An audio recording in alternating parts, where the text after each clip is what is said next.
Біз бірінші күннің екінші массажы, кешкі массажы, я. Қазір ұйықтады, Алдияр біз массаж жасап жатырмыз. Ояу кезінде бұл массаж жасатпайды. Бұған ұйықтаған кезде массаж жасаған ұнайды. Постепенно осылай төменнен жоғары қарай саусақтарымен тартасыздар. Клетканы бірінші оятып аламыз. Оянған клеткада қан жақсы айналады.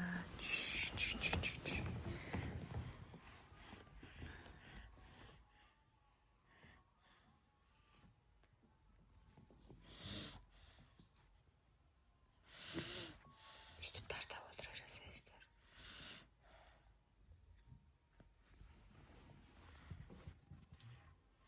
Сосын кешегі айтам деген видеода құлақтың арқасында мына жерден санайсыздар. Мына бір елі, мына құлақтың біткен жерінен бір елі саусақта, соның үстіңгі бөлігінде мына жерінде ямочка бар. Құлақтың ямочкасы бар да мына жерінде. Соны баса отырасыз дейсіздер міне.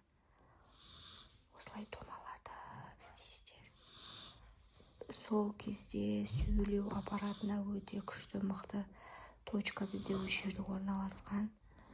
Осыны жағымды басу арқылы осылай томалатып жасайсыздар. Точканы басасыздар. Қатты баспайсыздар, енді бір жаймен жағымды басасыздар. Сол кезде жақсы болады. Басып төбеге қарай жылжытасыздар. Еш уақыт асты қарай жылжытпаймыз, барлық кожаны жоғары көтереміз.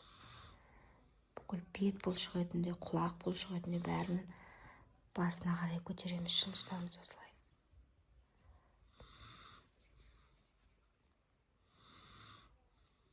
Балаға массаж жасаған кезде өте жағымды ұнайды, сондықтан жатады массажда. Сіздер ояу кезінде істеген болсаңыздар, бала деген оянып кетеді.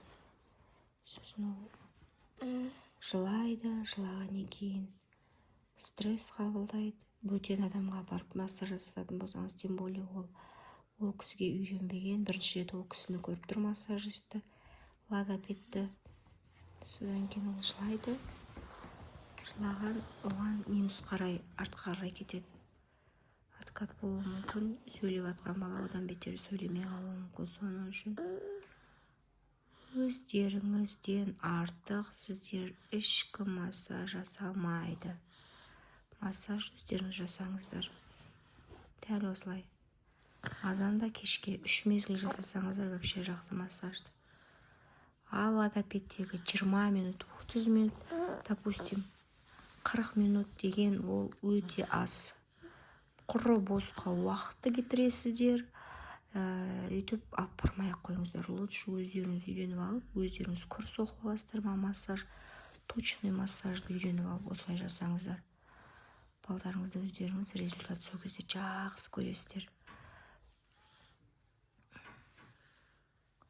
Кожаны только жоғары қарай жатамыз. Екінші құлағыңыз дейік, Алдияр.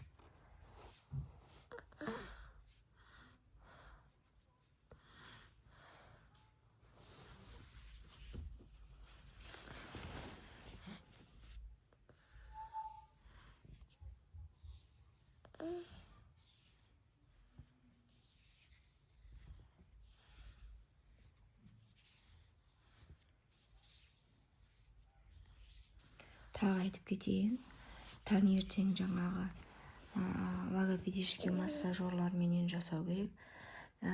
Кешкі массажды қолмен жасау керек. Өйткені қолдың энергиясы өте күшті пайда әсер етеді. Балаға плюс болып өте күшті әсерін тигізеді. Соның үшін азанда өзінің логопедиялық құрал жабдықтармен жасаймыз. Кешкі массаждағы бір кісілер 3 рет жасап жатады. Кешкі и түскі массажды қолмен міндетті түрде жасау керек. Өйткені сізден балаға берілетін, баладан сізге берілетін энергия через клетка арқылы өтеді. Сондықтан міндетті түрде қолмен жасаңыздар.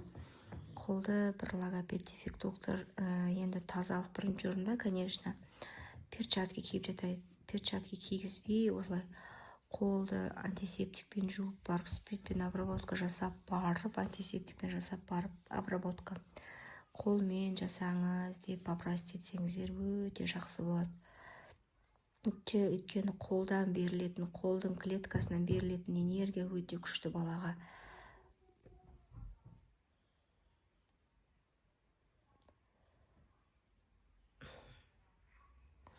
Осы круглое движениемен құлақтың арқасын баурай бересіздер.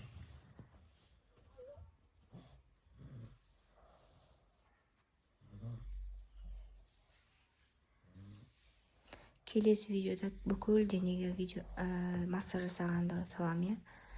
Қазір каналға тіркеліп, сұрақтарыңыз болса комментарияға жазып, видеоны тілі кеш шығып жатқан ата-аналарға жіберіп қойсаңыздар, құры босқа уақытты кетіріп алмасын. Дәл осы массажды күнде тоқтамай жұмыс жасай берсін. Ешқандай массаждың зияны жоқ.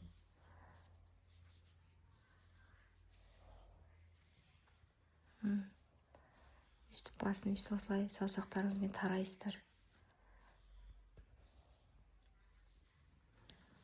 Бастың тоқа мына жеріне ғана еңбегі бар ғой, дәл осы жерге тимесеңіздер болды.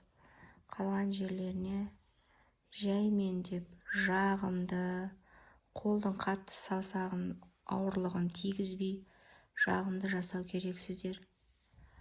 Бала барлығын сезіп жатады.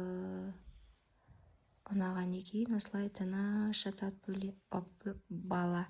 Ал жақпаса, қолыңыз ауыр болып бататын болса балаға, бала сразу оянып кетеді и мүлде массаж жасатпай сізге жылап жатпай қояды.